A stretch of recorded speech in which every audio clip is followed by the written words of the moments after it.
Bismillahirrahmanirrahim. Assalamualaikum warahmatullahi wabarakatuh. Kami akan mempresentasikan Sastra Bandingan Nusantara yang disusun oleh kelompok 3, yaitu Nabila Putri, Dinda Nurayu Kemalasari, Anissa Nurkhofifah. Selamat menyimak teman-teman. Indonesia adalah salah satu negeri yang sangat kaya sebagai sumber penelitian sastra bandingan. Ratusan bahasa yang merupakan kristalisasi nilai-nilai dan norma-norma ratusan kebudayaan etnik yang telah menghasilkan berbagai tradisi kesenian yang beberapa diantaranya mencapai bentuk sebagai tradisi tulis dan cetak. Beberapa bahasa yang mengembangkan aksara tersendiri seperti Jawa, Sunda, Bali, Bugis, dan Batak yang telah menghasilkan berbagai jenis sastra tulis yang masing-masing berdiri sendiri dan sekaligus memiliki kaitan satu sama lain. Kemudian sastra sebagai bagian dari kebudayaan ditentukan antara lain oleh geografi dan sumber daya alam. Legenda yang diciptakan oleh masyarakat Sangir yang berbasis kehidupan laut tentu berbeda dengan dongeng yang muncul dalam kebudayaan Bali, yang tumbuh dalam kebudayaan agraris puisi lisan, yang dihasilkan oleh masyarakat Rota berbeda dengan yang ditumbuhkan oleh kelompok etnik Aceh karena masing-masing memiliki ciri geografis yang berbeda. Perbedaan semacam itu tetap ada dalam sastra yang ditulis dalam bahasa Indonesia oleh sastrawan-sastrawan yang berasal dari berbagai daerah dan ciri-ciri geografis yang berbeda. Sastra Indonesia bisa dibaca oleh semua orang yang menguasai bahasa Indonesia, tidak peduli dari manapun asalnya. Dalam sebuah makalahnya, A. Ikram 1990 menawarkan studi perbandingan dasar berdasarkan pada sastra-sastra yang berkembang di Nusantara. Gagasan itu sesuai benar dengan situasi kebahasaan yang ada kawasan ini. Dalam makalah itu, ia membuat pengelompokan masalah berdasarkan konsep-konsep yang telah ditawarkan oleh Clance 1978. Yang pertama itu ada genre dan bentuk, yang kedua ada periode aliran dan pengaruh sastra, yang ketiga ada tema dan mitos.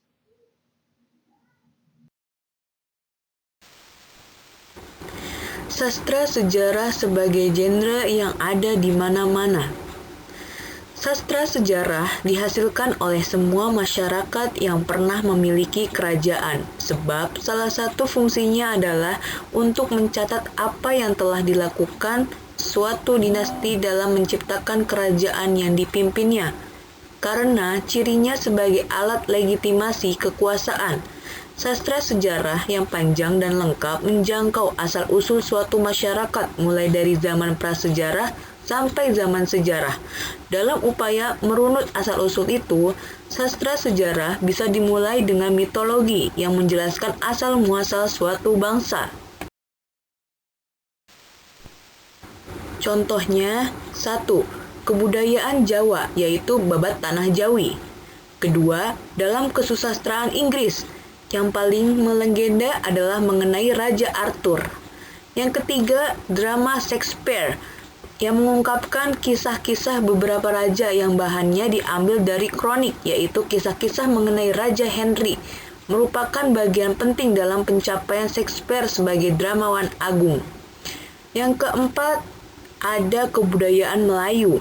Yang kelima, ada Ilagaligo yang mengungkapkan asal-usul orang Bugis.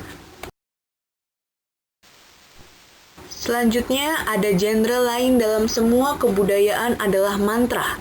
Mantra adalah genre tradisi lisan yang bisa dipergunakan sebagai wahana untuk mencapai berbagai jenis maksud dan tujuan.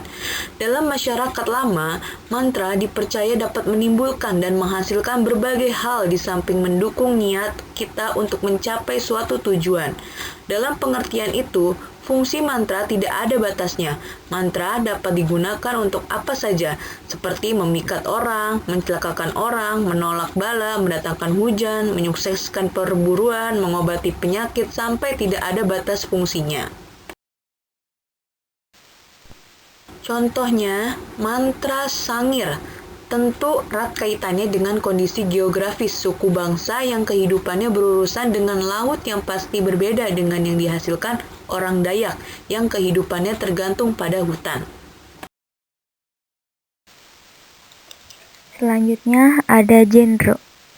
Adanya keberagaman suku di Indonesia menjadikan masing-masing sukunya memiliki strategi sendiri untuk mengembangkannya.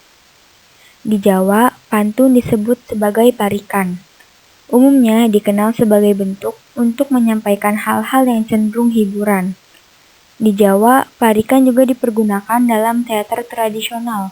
Contohnya seperti ludruk, yang mengandung ungkapan yang ringan yang fungsinya sebagai hiburan. Sedangkan dalam tradisi pantun Melayu kita mengenal ada pantun agama, pantun adat, dan pantun orang tua yang dipergunakan sebagai sarana untuk mendidik masyarakat. Dan yang terakhir yaitu bentuk. Tadi mengenai bentuk bisa menarik walaupun rumit. Diperlukan kesabaran untuk membongkar unsur-unsur sekecil-kecilnya dari struktur yang diteliti. Adanya perbedaan bentuk tidak hanya dengan pantun, tetapi diterapkan pada karya sastra lainnya seperti tembang, syair, soneta, dan lain-lain.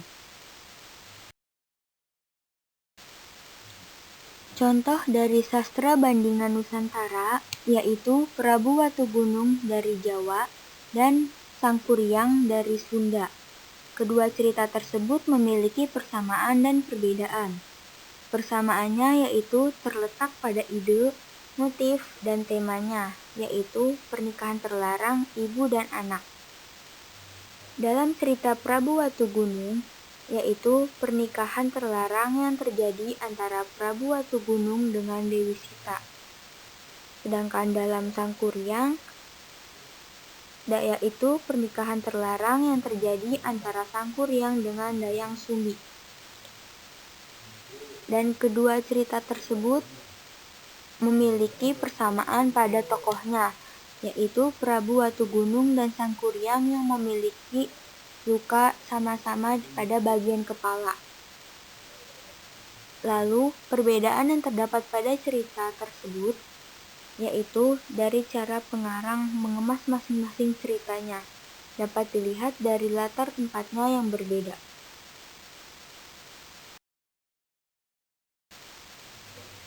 Sekian pemaparan dari kelompok kami, kurang dan lebihnya mohon maaf.